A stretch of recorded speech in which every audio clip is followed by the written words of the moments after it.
Yo, what it is, man? It's B.o.B. Bar-nar-nar-nar-nar. And right now, man, I just jumped off the porch with Dirty Glove Bastard. Let's go. Wow, why the fuck you say the earth is flat? I mean, you threw our whole career away and then just fade to black? Yes, sir, yes, sir. Hey, y'all, we got B.o.B, the legendary B.o.B, jumping off the porch with us today. What's up, bro? How you feeling? What's up? What's going on? Yes, sir, yes, sir. Feeling good, man. Definitely a pleasure having you on the porch, man. Yeah. You know, you done a lot, you know, for Atlanta, a lot for the culture. So definitely a pleasure having you here. Feel good to be on the porch, man. Yes, sir. Shout out to Eastside. Yes, sir. No, most definitely, bro. No, and let's start there, man. So, Decatur. Can you talk to us about it, man? Like, now, you were born in North Carolina, right? Yeah, born in Winston-Salem. Okay, Yep. and then raised in Decatur. Yep. Yes, sir, yes, sir. So what was it like, man, coming up in Decatur? Man, like it was I mean, I didn't realize like how much it molded me and played into who I would be so far in the future, you know what I'm saying, until now. Even though like when I used to make beats and bring them to school and play them for people, they'd be like, man, like your music is different. Like people always tell me like, man, your music's different, your beat's different, you know what I'm saying? And it's so many different characters that you see in a city like Decatur, and I'm just glad that I can represent that side of Decatur and you know what I'm saying, that side of the hood and that voice and that mentality that you don't typically see all the time, you know what I mean? Yeah, no, for sure. So what was influencing your sound? My sound was influenced by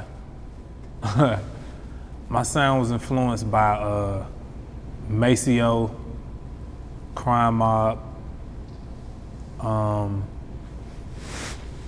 Maroon 5, Alicia Keys, Bone Crusher, Outkast, obviously. You know, I kind of listen to everything, you know what I mean? Like, I would, back when they had them fucking, them MP3 players, Oh, yeah. about the size of a AAA battery, and you just get them bitches on Black Friday. Mm-hmm. I used to just load up, you know, hella songs, just be listening to them on the bus. And it's like, man, it's just like when you're like listening to albums like week after week after week, just listening to like every single day, them shits don't never leave your head, man. You know what I mean? And so my experience in Decatur was like something that was mixed with a lot of different things, a lot of different influences outside of Georgia, outside of America, and you know what I'm saying, shit that you only will see in Decatur, you know what I mean? So I feel like I always had like a broad scope on things. Word. That's what's up, man. So what was life like growing up in Decatur? Like what was that like? I mean, it really wasn't shit to do in Decatur, man. Like, I mean, unless you was like selling drugs or just into gang activity, like it really wasn't much to do. I mean, I played sports. I played basketball and football, like the Pop Warner leagues or whatever. But like all I wanted to do was just stay at home and make beats. Like that's all I wanted to do. You know what I mean? And I think I was just real ready to like get active when I was in high school. Cause I be talking to my homies and I be like, yo, did y'all niggas have fun in high school? And everybody be like, hell yeah. I be like, what the fuck? That shit was fun? Huh. Niggas is having fun. And so, you know, I just always wanted to just make music, man. Like, I kinda like just stayed out the way. You know what I'm saying? I sold snacks in high school. I was a snack man. You know what I'm saying? I used to have to freeze the juices at the bottom, and then had the ones unthawed at the top. So you know what I'm saying? Yeah, that was my hustle in high school. Had a bag of chips, had a Snicker bars. Yeah, yeah, most definitely. So now that's interesting that you said that when you were talking to your partners, their perspective was different from high school than yours. Yeah. Why do you think that was?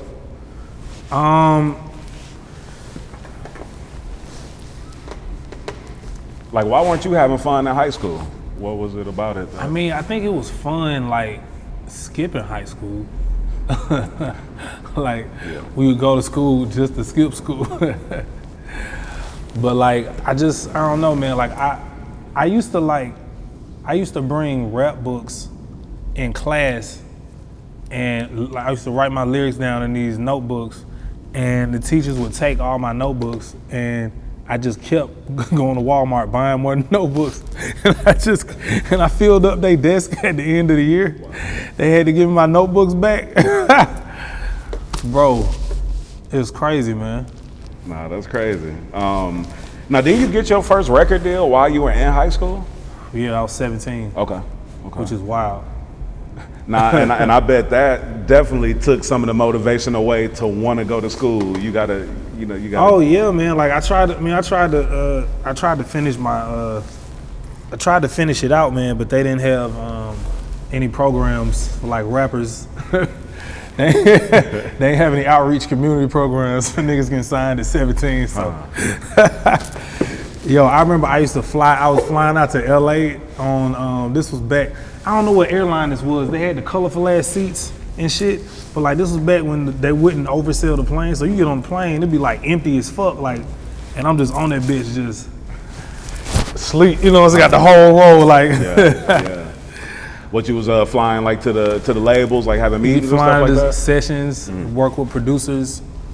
I mean, it's like, I was working with some of the craziest, the most talented producers in the world when I was 17, 18. And did you get signed as a rapper or did you get signed as a producer back then when you got your first deal? I got signed so like typically when you're an artist or you're doing a record deal, you do the record deal and then someone's probably gonna approach you for a publishing deal if you songwrite or produce or something like that.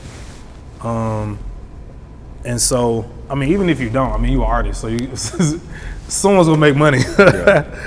So I since I was young, I would play, and so I did a production deal when I was out there too. So I would just be out there working and collaborating. I never really been like a songwriter though for other people. Like I write for myself real good, but. Now I heard you just try to gloss over too, like the fact that you play instruments. Like, don't you play the trumpet? Oh yeah, I started playing the trumpet in it was like 6th grade or some shit. Okay. And so I played instruments through high school, but the shit that I learned outside of school was a different experience than when you like gotta sit like this and read sheet music, you know what I mean? Right. So like I feel like, I'm known to play the guitar, but I pretty much like the bass and the piano the best. Okay. It's just more fun to play. I don't know. Word. And what do you think live instrumentation like does, like when you're making a beat? Like, is that something that you use a lot when you are creating?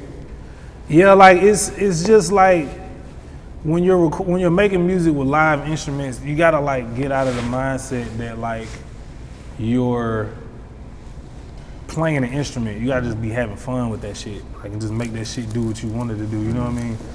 The same shit with rapping.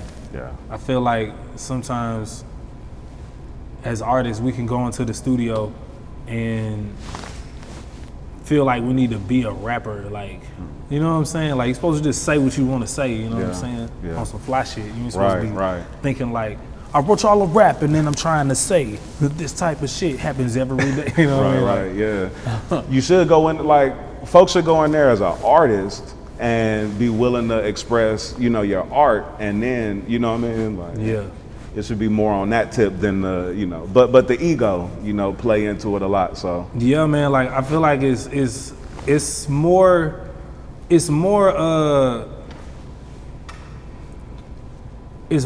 to it than just the talent on a different level. Like, like I was watching a movie last night and I was thinking about the actors. Like, not only do you gotta know how to act, right, which is difficult as fuck anyway. Right.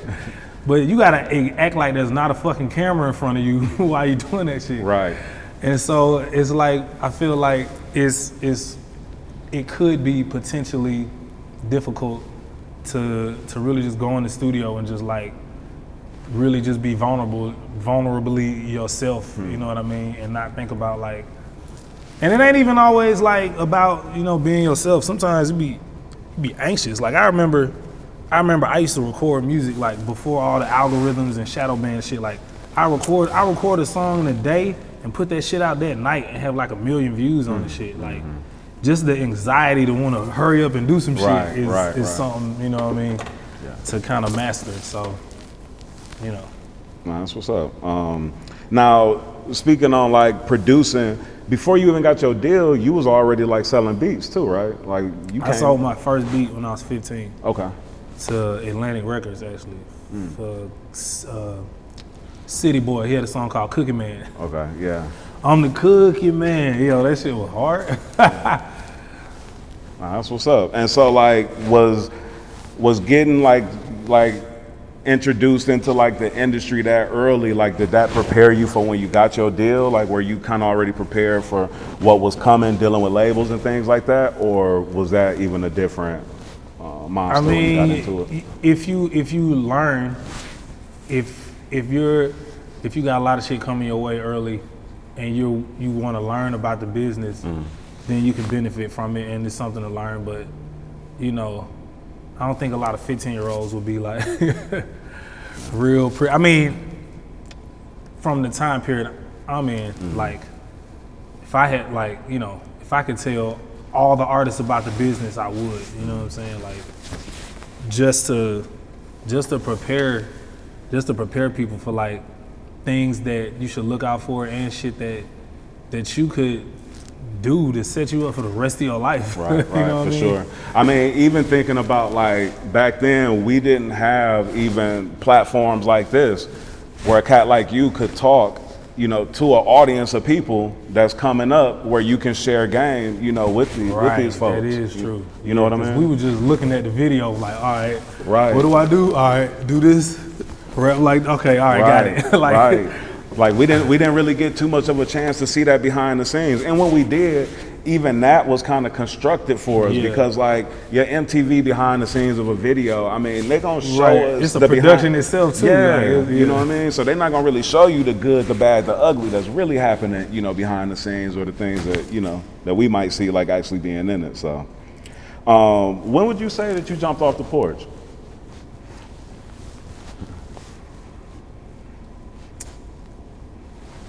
Like what age do you think you jumped off the porch? I jumped off the porch 13. I feel like. Word. I feel like when I was 13, and it may be different than what other people feel like jumping off the porch is, because for some people I ain't jump off the porch till Nothing on You with Airplanes, but I had to jump off the porch like 10 years before that. To make some shit happen. Yeah. And so, when I was 13, I was like, all right. We were so broke, man. I was like, all right, I ain't doing this shit. Yeah. Like we're gonna do something about this. Yeah. You know what I'm saying? And that propelled me through life, you know what I'm saying? Like I think just having to do something you don't want to do, or having to like be in a situation that is uncomfortable, and then you gotta like mentally just decide. Like you just like there was a decision where I was like, I'm making it, and I was like, that's it. And everybody was like, but you need a plan B. What you gonna do if you don't make it? And I'm like, it's like if somebody tightrope walking. And there ain't no safety net. And you up there like, hey man, you need a plan B. It was like, shit, I'm doing this now. Hey man, the plan B is survival. Yeah. It ain't no plan B. So, so it's like, but on top of all of that, man, I think it's because of what I learned. I feel like even though I had to go through some shit, it's like I don't want other people to have to go through that shit. But then also going through that shit made me who I am today. So it's like, nah, for sure. You know what I mean? Yeah, I mean, character is built off experiences, and the only way that we can even grow is to have some of these experiences and have to get through them, yourself. So, I mean, It's like we want to share game with people and make sure that they don't make the same mistakes that we did. But think about, you know, a baby that never, you know, fall down. You know what I mean? Like they don't know what that feel like or how to get back up. You know what I mean? So that's like a part of the survival, you know. Healthy pain, I guess. Yeah. Growing pain. Right, yep, them growing pains. No, for sure. All right, so so you signed your deal. Now I remember you were dropping some mixtapes. You was dropping mixtapes with DJ Smalls, and you was dropping like a bunch of, you know, mixtapes, and was heavy, like, you know, in that game and in the Atlanta scene, you know, heavy. Like, what was that like in those years? You know what I'm saying? Because those were like some prime years. The blog era, you know, was heavy. Like, the blog era. It was Fader, Hip Hop DX, Dat Piff. Dat Piff made niggas, dog. Oh yeah. Dat Piff was making niggas careers back then, bro. Shout out to KP. Man. So many of my mixtapes popped off on Dat Piff. Yeah, no, for sure. The live mixtapes era. Yeah, man, it was, you know, like a lot of shit really, I don't know, I mean, even aside from shit coming real early in my life, in my career, like that whole era was just, I don't think, like, we didn't know how good we had it. Like, you know what I'm saying? Yeah, no, for sure. So much more visibility. Niggas could see your project when it dropped. Right. People are going to the website to see who dropped. Right. Crazy. Yeah, nah, I mean, that was definitely a time. I mean, even in those years, like the festivals and, you know, all of that, like it was just heavy. It was, you know, that was like a really dope, you know, dope era. Yeah. So you were on the freshman cover. You were on one of the early freshman covers.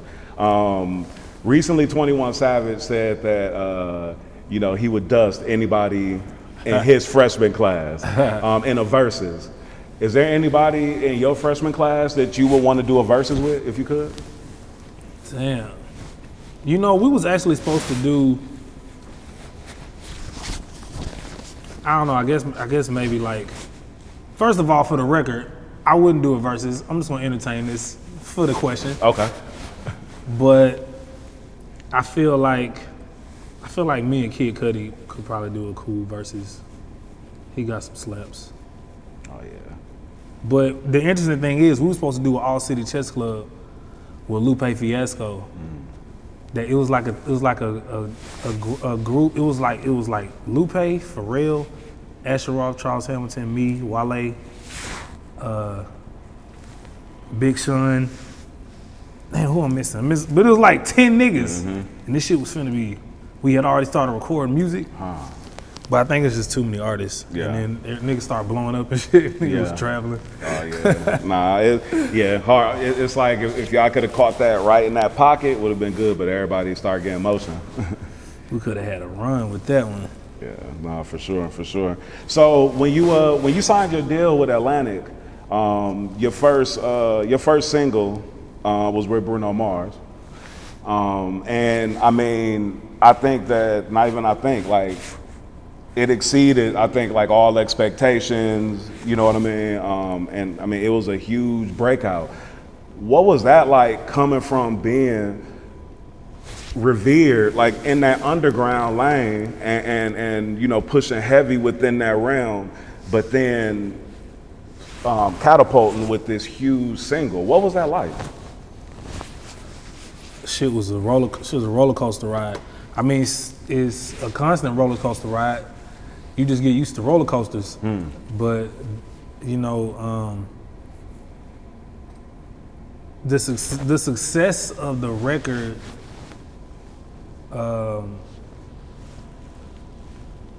The success of that record initially showed me like how powerful music really is, like, because I've been making music for years and I've been successful making music for years. I had songs on the radio before, you know what I'm saying? I performed, you know, I wasn't like, you know, well off. You know when you like, all right, I'm good, you know what I'm saying? But still, like, that record, I mean, everything changed. Everything changes. The people around you, your family, your friends, your strangers you don't know. everything changes, and it's good, bad, exciting. You know what I'm saying? Yeah. But you know, like that shit was. I learned a lot that year, bro, and it's so crazy because I had so much success, but I ain't give a fuck about none of the, I mean, I guess I still don't, but I ain't give a fuck about none of the fame. Like, I was like, fuck all the fame part. You know what I'm saying? It was just about music, performing. I would go to red carpets with sweatpants and slippers on. Like, I'd be like, fuck all this shit. Yeah. But you see your boy dripped out now, though. Nah, you definitely maintain like that low key, that, you know, like that appeal that, you know, why so many of your fans, you know, was rocking with you for so many years, even before having, you know, smash hits. Right. So then with having a hit like that, did your devoted fans feel like you had left them, or feel like, you know, like you were doing them wrong? Absolutely. I mean, it started with mixtape. The Adventures, Cloud9. Yeah. B.o.B versus Bobby Ray was pivotal. I mean, not pillar, monumental mixtape. B.o.B versus Bobby Ray, and then No Genre mixtape. Right. Those like 3 mixtape. I mean, for some people you got like Epic, which I feel like Epic is like the Strange Clouds version of mixtape. Like you know what I'm saying? Like, but like those, you know, that was that whole era, that XXL freshman. I did a song with Nintendo that was playing in commercials. Wild Haters Everywhere was playing on TV. This was right around the recession time. Recession 2008. Fucking, that was crazy. Then recession happened. Then bounced back. I thought that I was gonna have to put out The Adventures of Bobby Ray as a mixtape. Like, Nothing on You, Airplanes. I mean, they weren't finna let it be on a mixtape probably, but that album was finna be a mixtape. Okay. And so when I put out that album and that shit blew up, all the mixtape fans were like, yo, the fuck you doing making pop music for? Yo, what the fuck is going on? So when I put out, let's skip past Strange Clouds, because Strange Clouds is cool. You know, first of all, for the record, just to show you like how I really don't be like thinking about shit like that. Like, Strange Clouds had Morgan Freeman, Taylor Swift, Chris Brown, Nicki Minaj. That shit had, and I was like, let's just skip past that. But anyway. Yeah, because I was gonna mention, before you say something, I was gonna mention that you were one of the first artists having Morgan Freeman like on your intro. Yeah. And so that that was, we had to write that shit too. Oh wow. We had to write it. Like, I was like, yo, can we get Morgan Freeman on the intro? And it was like, yeah. And I was like, all right, cool. What he gonna say? Like, you gotta write it, nigga. Did you ever get a chance to meet Morgan Freeman? Nah, I didn't. Okay. He was but he was filming Batman at that time. I think the one with Heath Ledger in it. So put out what album was Headband on? Was that Strange Clouds? Headband was on Headband Strange was on Clouds. Underground Luxury. Headband was on Underground Luxury? Yeah. The What? one with 2 Chainz, right? Okay, so that time period had That Headbands. album was more like street. Like, that album felt more, Yeah. you know what I mean? Like, Yeah. Strange Clouds, I felt like you were like getting back into, you know, what you were on in the mixtapes. And then, Underground Luxury, that was like. That shit, when Headband and Still in This Bitch, kind of, you know, had a little run. Then all the fans that were saying, why'd you make all the pop music? What's going on? Then they were saying, wait, how come you ain't making pop music no more, man? What's going on? Yeah. So then, and it's funny because when I first brought Still in This Bitch to the label, I was like, this is a single. And they were like, nah. And then that shit blew up. And then when it was time to do the next album, they were like, you got any more Still in This Bitch Headband? Like type records. So, I mean, it's just that's how people are, man. It's like, once something becomes nostalgic, you like it. It's a part of your identity now. For sure. You know what I mean? Like, it's so many songs from my childhood that's trash, but because it's nostalgic, You say they live here forever. you keep it there, and the heart is gonna be there forever. So now you got your new album that you just released, like back in like August, September, right? Yeah, we got I just initiated phase 2 of the Elements. Okay. So it's Elements Part 2, and the first take of Elements Part. Yo, shit is so many files. Elements 1, Earth, Wind, Fire, Water. Elements 2, Artificial Intelligence, Antimatter. I feel like I started a whole subgenre. But yeah, I put out Artificial Intelligence first. And now we have our Antimatter, and they're both on my SoundCloud. Okay. Yeah. Word. SoundCloud only, not the DSPs yet? Nah, there's too many samples on this motherfucker. Gotcha. Unclearable samples. Gotcha. They're just like, yeah, they don't clear samples. I never knew it was artists that just don't clear samples like that. Oh yeah.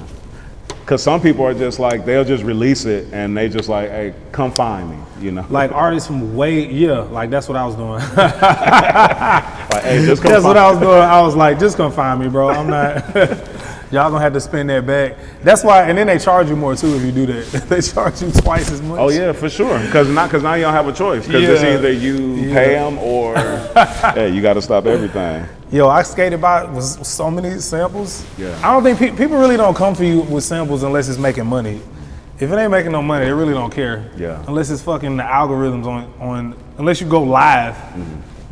And I don't understand that. Why can't we go live and play people music in the background and we can't monetize our Instagram, but you can do that shit on YouTube?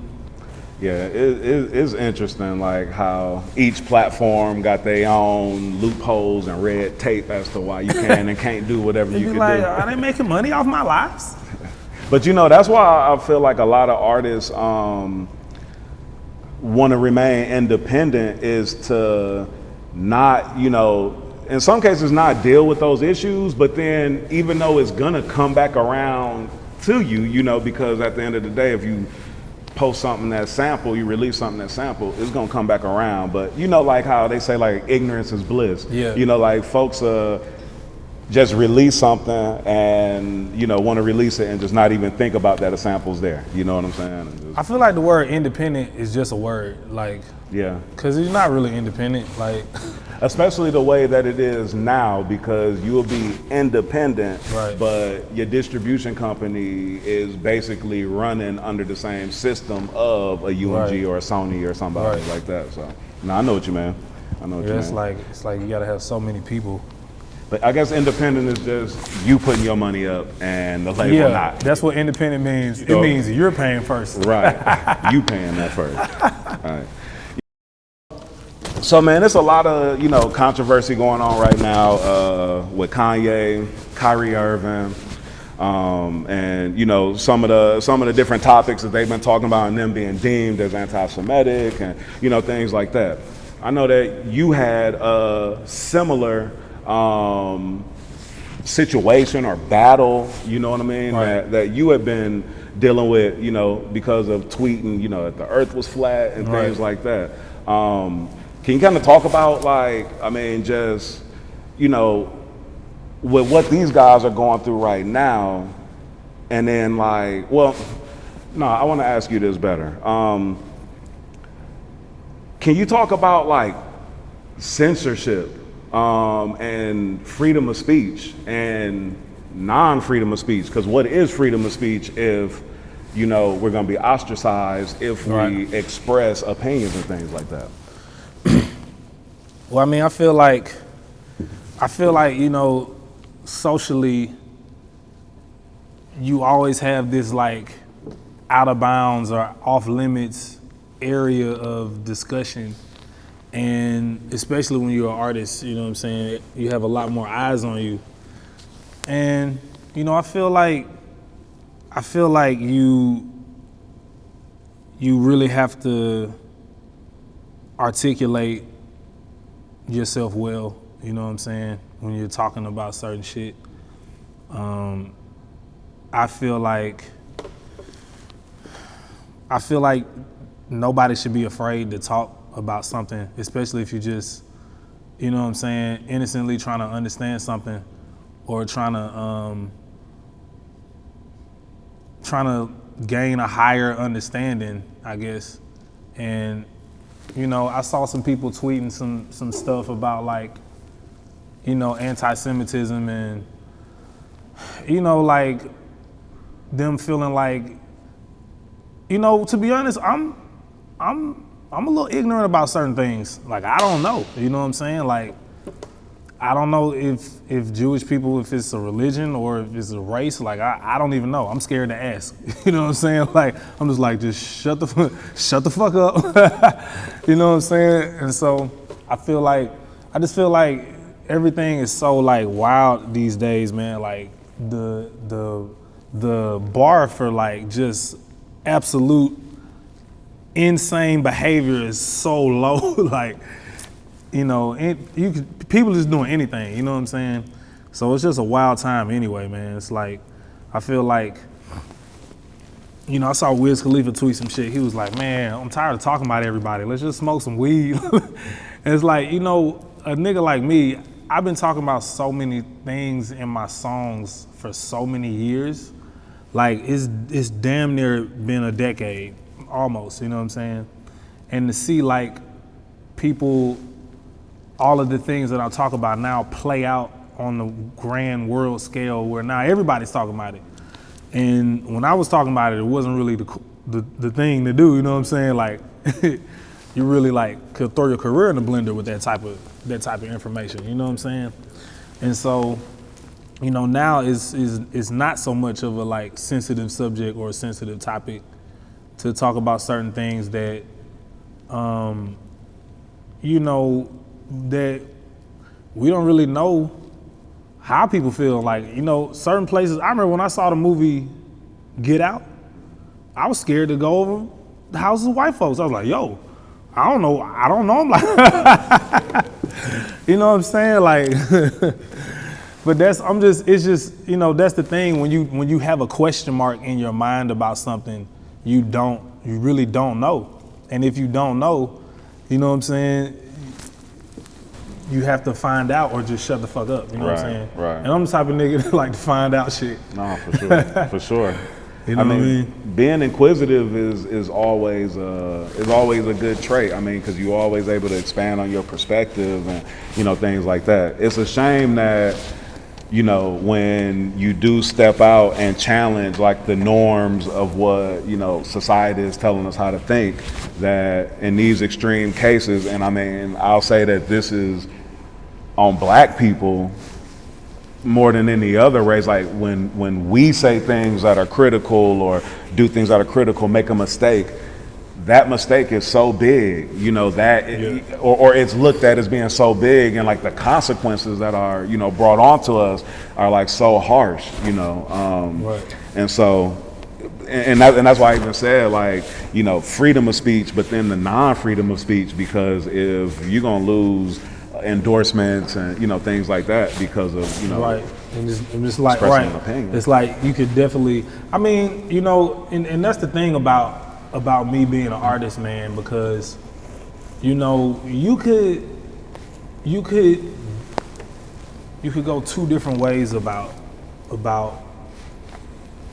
making music, I guess, because, you know, the music we make is us looking at the world and just saying what we see, you know what I'm saying? Like, I ain't rapping about Jupiter, I ain't rapping about right.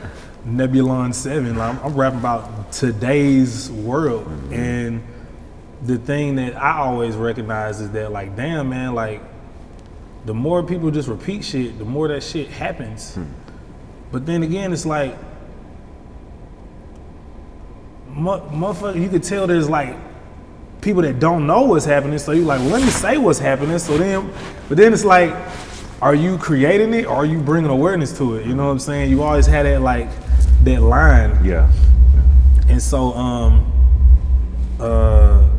so it's like you got two different ways you can go about that shit, man. And you know, What was the question again? I'm gonna tie this together. No, you good. I mean, basically, we were talking about, you know, like how there's a non-freedom of speech and how people's, how the consequences are so much harsher. Yeah, okay. When Yeah, we speak because our mind. I mean, like, okay, if you just look at, like, it don't take a hard look that when you look at society, at some point in time, I don't know when, but somebody was like, all right, all these indigenous people and all these indigenous people across the world and all the colored people, we need to get them the fuck out of here. Like, somebody made that decision, and there was some type of like war or cleansing or purge or something, because everywhere you go in the entire world, the people who are suffering the most is us. Right. So it makes you think, like, what the fuck is going on? Right.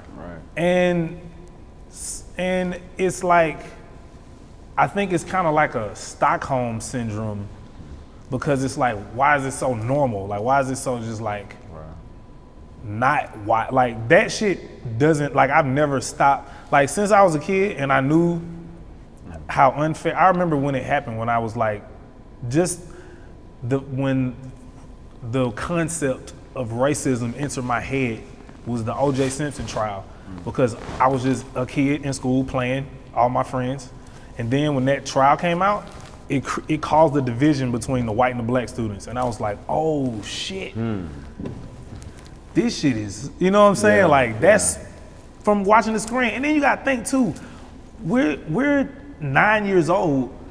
Why are they stopping the class to wheel in the TV and make us watch this shit? Right. When the fuck is the trial?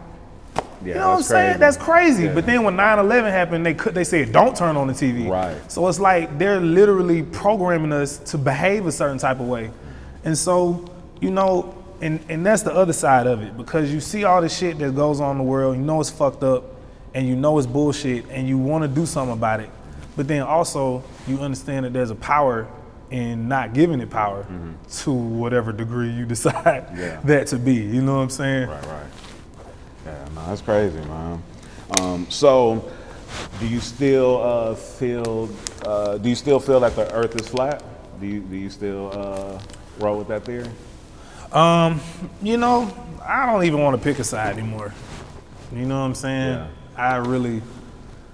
I really, you know what? I really don't think about it as much. I mean, I think about the fact that I said it, but I really don't think about it too much no more. But I think the fact that it was such a lightning rod topic kind of showed me a lot that I needed to know. Word. You know what I'm saying? Yeah. So I'm a science nerd, and I follow Neil deGrasse Tyson. So that was so crazy to me when, like, it got so to the point that they were bringing him on TV shows and things like that. Yeah, they had to go like, get science. Directing, you know what I mean, his answers towards you, and then you had to track Flatline, where you addressed a lot of things and, you know, even addressed him. Right. So, you know, I mean, it's pretty wild, man, to say something and draw the attention of the entire media conglomerate and the science community. Think you're the first rapper to diss a nuclear physicist? Beat that, soldier boy. I'm the first rapper to diss science, nigga. Did you ever get a chance to meet Neil deGrasse Tyson? No, man. They wanted us to do a sit-down debate, but I'm not. I'm not debating. Yeah, nah. I mean, because that's like putting you in the room, closing the door with the wolves. You know what I'm saying? Bro, and it's lay like a steak next to you. whatever you win, whatever you say it is. Right. And you know, stuff like that, I felt like that was where, you know, I don't know if I want to say like a higher power or whoever it may have been, but I felt like that was a situation where they were trying to put a black man against another black man, and you know, right? Because why they ain't get Bill Nye? you know, so that was they trying to love and hip hop science. Yeah, you know what I mean?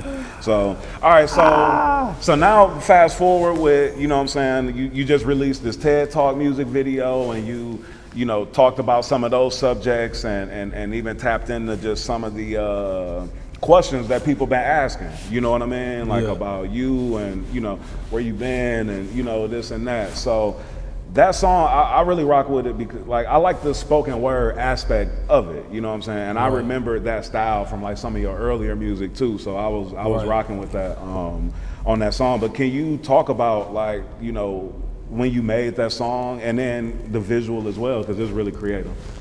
I sat down, well, I sampled fucking Dragon Ball Z for the shit, and it was gonna be a whole different song. And I was talking to one of my homies one day on the phone, and I was just talking about, like, you know, talking about music, you know, the shit that gets difficult. You know, you'll make music I've been making music more than I haven't been making music. Yeah. That's crazy. So it gets increasingly harder because you gotta come up with new dance moves. You gotta come up with new colors. It's only 7 colors, but we need more colors, you know what I mean? Right. And so you gotta just find different ways to tap into music, you know what I mean? And I was talking to one of my partners, and he said something like, why don't you just make a song where you, like, just ask yourself, why you say the earth was flat, and just tell me everything, because I don't know nothing. Like, I don't know what happened. Like, nobody really knows. And I was like, you know what? I never did really just tell that story. Right.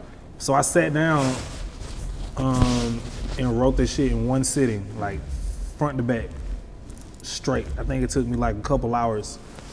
And I just said it. And I wanted to, like, do punchlines and metaphors and shit like that, but that shit could completely get in the way when you telling the story. So I was like, this is a TED Talk. It's not a rap, it's a TED Talk.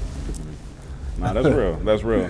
Now I'm jumping around a little bit, but you just mentioned, you know, that people wanted you to address, like, you know, what happened, you know, from the situation.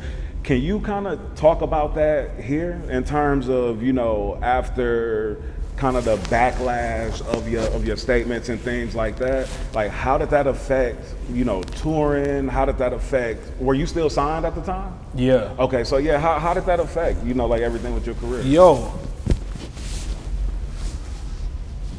All right.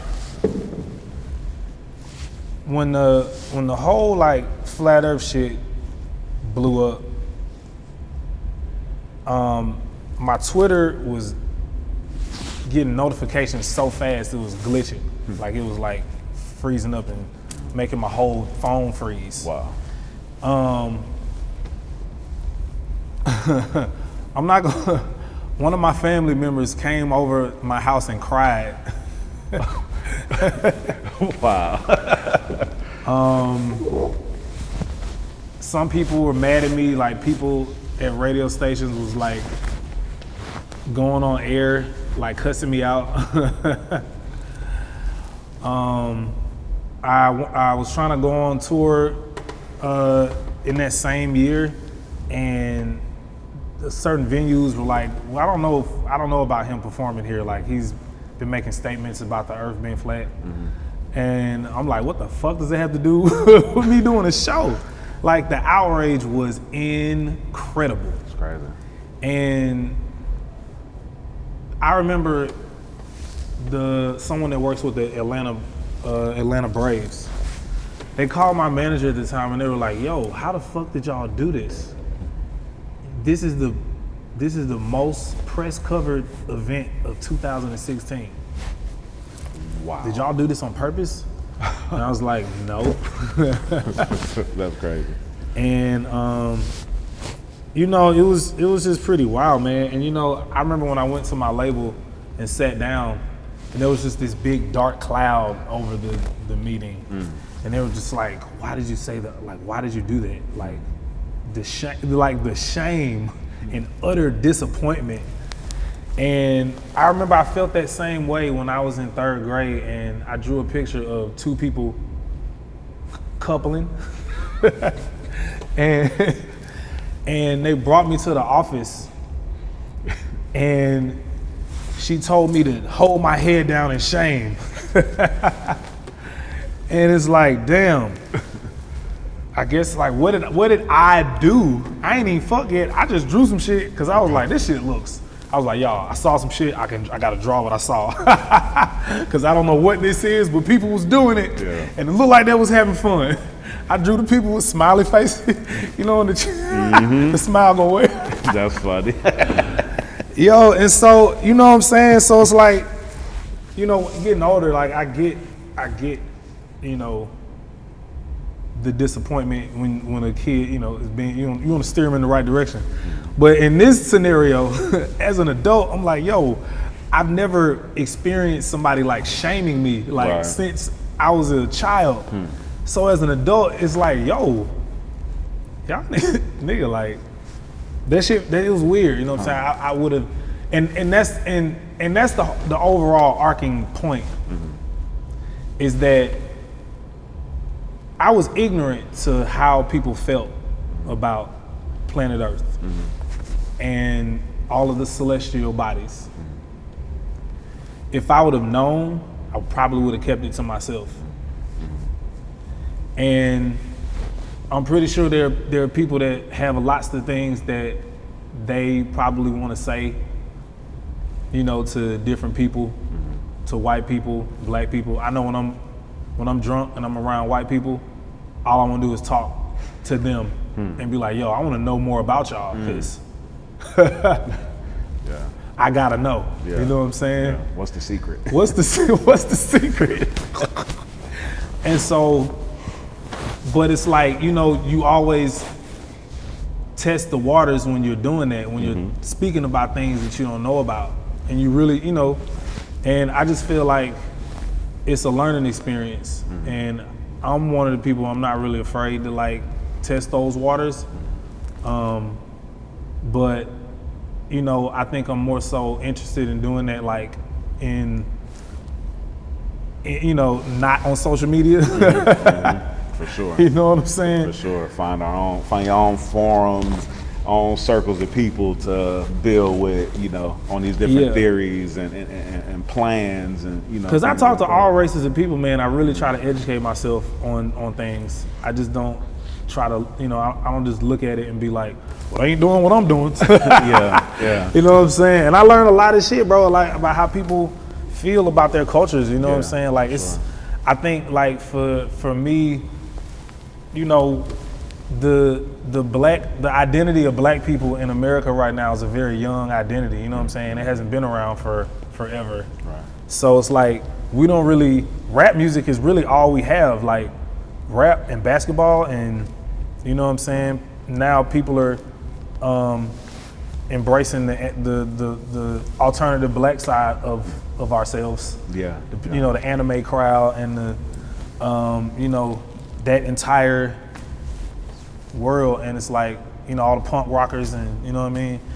And so, yeah, like I talk to everybody and I be learning shit, like, and so it's like our cultural identity is real young, but you know, when you talk to other people, like it's wild, like how far back some of these traditions go. Oh yeah, for which sure. All, you know, started from the original inhabitants or whatever you want to call it. Right.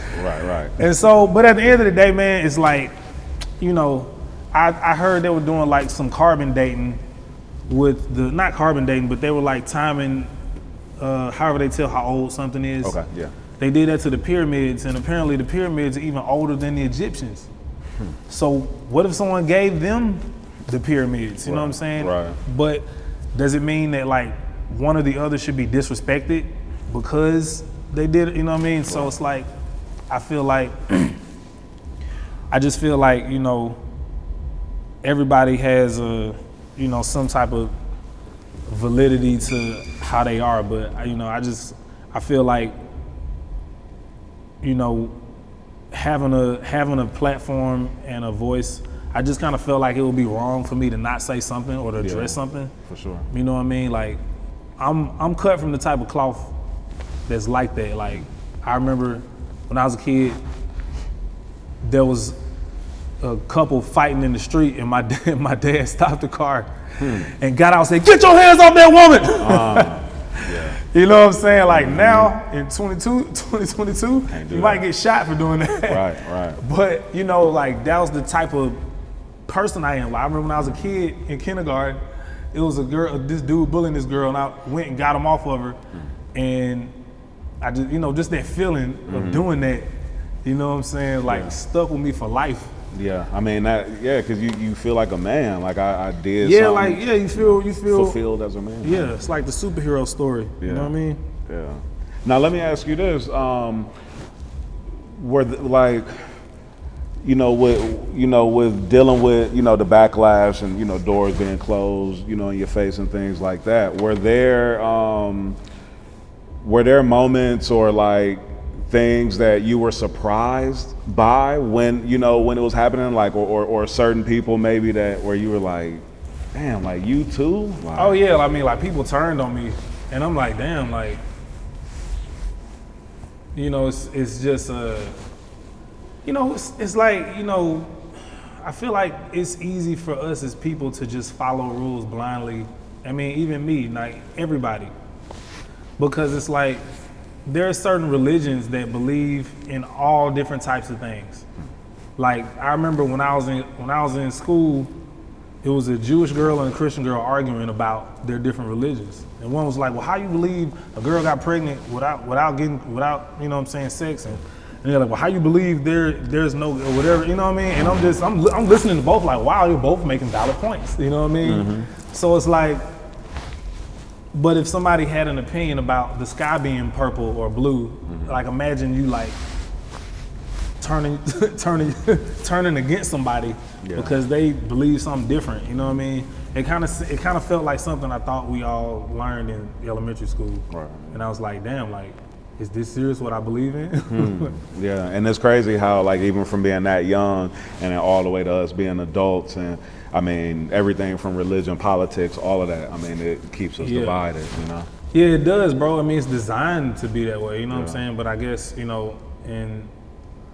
like in some sense, like attracts like, I guess, you know what I'm saying? I guess like even in our own black community, we gravitate to like-minded people, you know what I mean?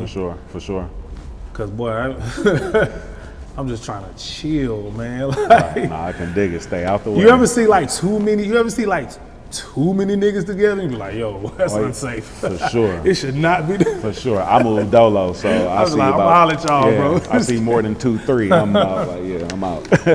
So no, for sure. What would you say is one of your biggest life lessons that you've learned, through all of these experiences that you've gone through? I feel like this is how I feel. I feel like I've been through enough of the things there is to get into. And I feel like I'm closing a chapter of the book where it's just all this noise and this and that and who's right, who's wrong. We need to do something about this. We need to do something about that. And I just closed it, and these are the peaceful years. Like, you know what I'm saying? Like, that's what's up. I've learned a lot, and I can still continue to like help other people who want to learn, I guess, because it's obvious that's why I'm here. You know what I'm saying? So I just feel like you have to keep advancing. You know what I'm saying? You got to keep progressing. Like even if you feel like you've done everything, maybe you're just done with like what you're doing now. Like maybe, you know what I'm saying? Like you got to do something else. Yeah.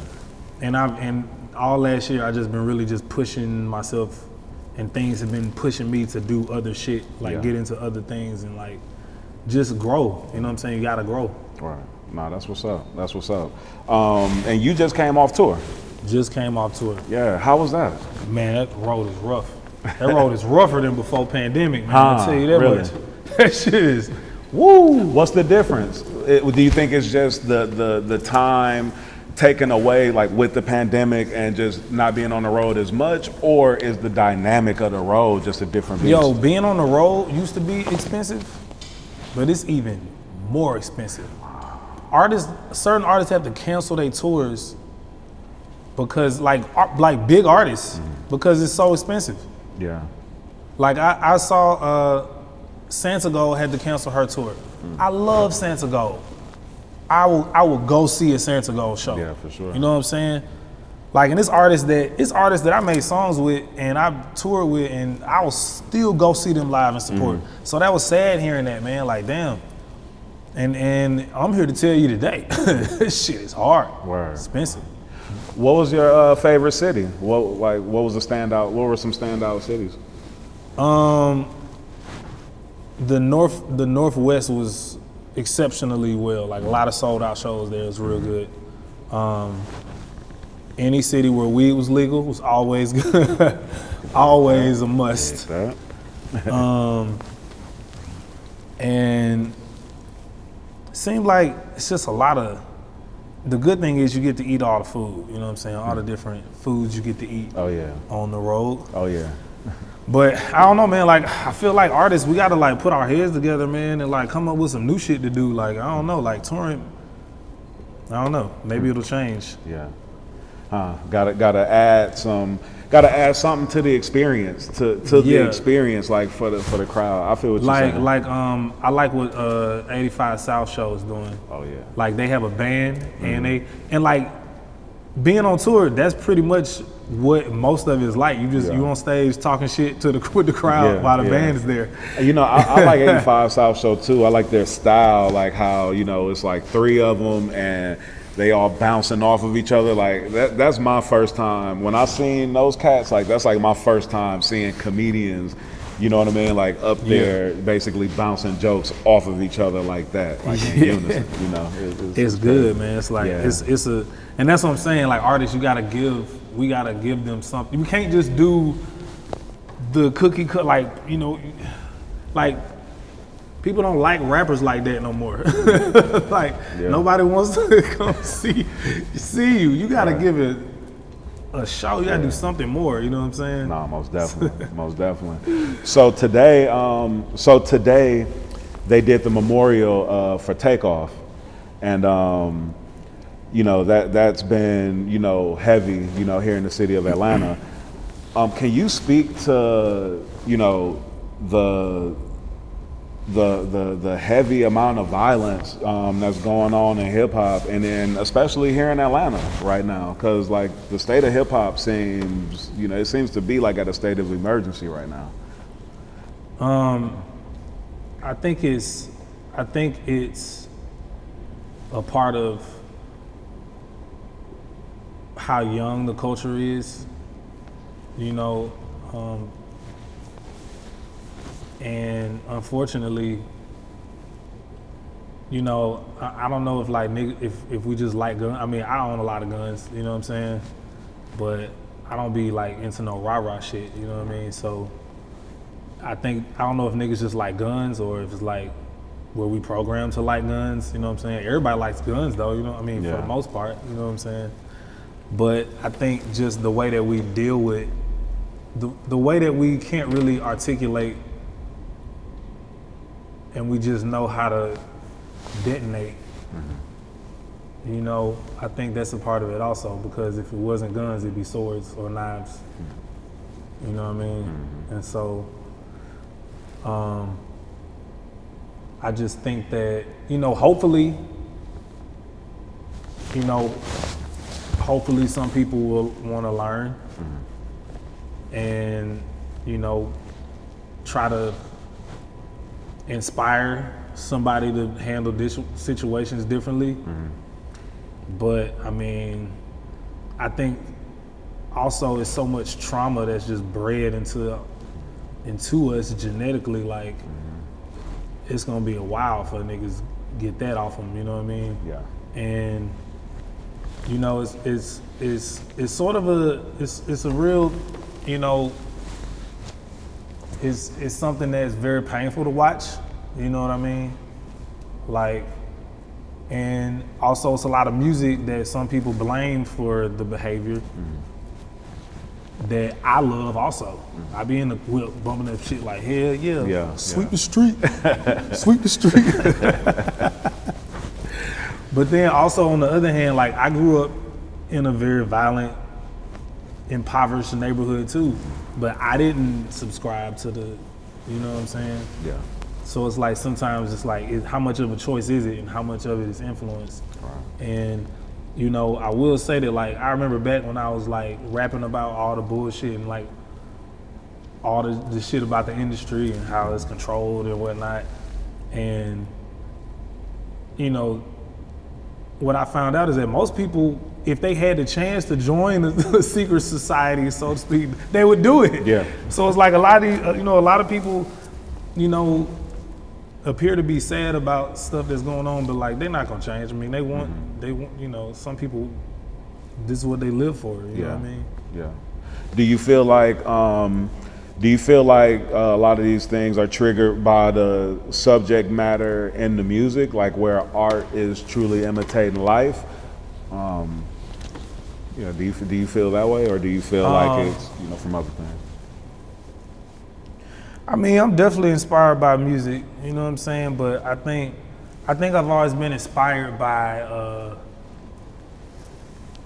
Well, no, I meant what I was asking was, do you feel like the violence that's just going by on? The music? Yeah, like is art imitating life, like where? Oh, right. I mean, possibly, man, because I remember like back in the day, like when I was coming up, you know, it would be a lot of stories about rappers like not really being gangsters and shit. But like nowadays, these niggas are not lying in their raps. Like they're literally. Yeah, like before we had studio gangsters, but now these cats really got motion. Yeah, they really, and they like half my age. Yeah, that's wild to me. Yeah, really with the you shit. know what I mean? And I just feel like, I don't know, man. It's hard to say, man, because like somebody made an interesting point too. They were like, well, if you say niggas listen to rap and want to go murder, like what do all these like mass shooters be listening to? When they, and I was like, that's a good point. You know what I mean? And then I thought about niggas in war who go to war. I'm like, well, they listening to all this. Right. But I don't know, man. It's like some people just need war, man. Like they real Martians. Like they need war. Like I don't know whatever they signed up for it when they got the Earth package, but that shit came with warfare. Right. That's crazy. Yo, B.o.B, do you have any like what do you have new that you working on? Like what's coming up next? I'm going in a completely different direction musically with the rest of these Elements projects. And I'm not gonna say too much about it, but I don't think we'll hear another, the way B.o.B sounded. I think the Better Than Drugs album is gonna be the last album of that type. Okay. And you can't speak on what, you know, what's changing? I do have a rock album coming out too. Okay. I have a rock band. We did the whole album, recorded. It's getting mastered now. So there is that amongst other things also. Okay. But nothing's normal. Okay. Literally. Yo, so I saw your webisode series, your vlog series. Is it called Send Nudes or? Send Nudes, yeah. Yeah. So that's dope. You're going around the country or going around the world and finding all of the dope ramen spots. Yes. Okay. And how did you even come up on ramen? How did that become a part of your? I mean, you know, of course, like every nigga, pack ramen, throw it in. You know what I'm saying? Yeah. Throw it in the pot, boil that bitch for like 3 to 5 minutes. Yeah. Man, and like, it wasn't until I started traveling, I can't remember when it happened, but I feel like my fiance introduced me to some gourmet ramen, like where you go to a restaurant and buy it. And I was like, wait a minute, you can go to a restaurant and buy ramen like this? Right, because we just know ramen noodles. Yeah, and this happened recently. I'm like 4 or 5 years ago. Yeah. I think we went to Genya. She took me to Genya and had me in the chokehold ever since. And so I started getting into it. Started going to different restaurants and comparing. Yeah. And that's where they get you. Because you're never gonna stop. It's like a thing. Like you have to try. Like when people eat wings, they just like, all right, give me some wings from the wing spot, and you go to that wing spot every time. Right. With ramen, if there's a new restaurant, you have to try it. If you don't try it, it's like Pokemon. You know what I'm saying? Like, Yeah. And I hear you say it's all in the broth. oh, it's all in the broth, bro. It's in the broth, and then like I started making it. I started learning the components. Oh, wow. Okay. The different types of broth we make. Like you got, first of all, you got 5 components, right? It's the broth, it's the noodles, it's the toppings, it's the tare, and then it's the aromatic oil. But when it comes to the broth, you got shoyu ramen, you got the miso ramen. Miso. You got the tonkatsu. You got the. You can also do a fish base. I don't know what that's called, but it's you know. So you got all these different types of broth, and then you got the vegan broth. Now they got the vegetarian vegan option, and so you can make. You know what I'm saying? Like it's so many layers to the flavor. Yeah. And it's like you got some flavors that hit you at the beginning, then some flavors that show up late. And you have to know which ones to use depending on the type of broth you got, because it's gonna taste sour or too bitter if you got the wrong toppings and the wrong flavors. Yeah. You're a real deal ramen connoisseur. Oh yeah. But like don't ask me to cook like other shit. Like That's funny. I just cook what I'm good at, that's it. Nah, I can dig it. B.o.B, you got any last words for DGB? Any shout outs you want to give? Man, shouts out to Decatur, shouts out to Eastside, shouts out to everybody working on that music. You know what I'm saying? Make sure you, you know what I'm saying, just always tell yourself that you're gonna make it. Always tell yourself that you're gonna overcome this. It's just gonna be a moment in the pan.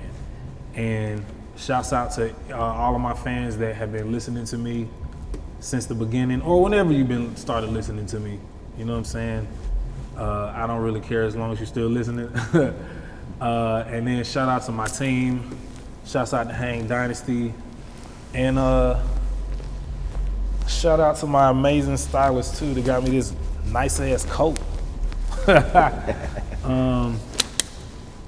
Shouts out to Taylor. Shouts out to it's my birthday coming up, so Okay, word. Yes, sir.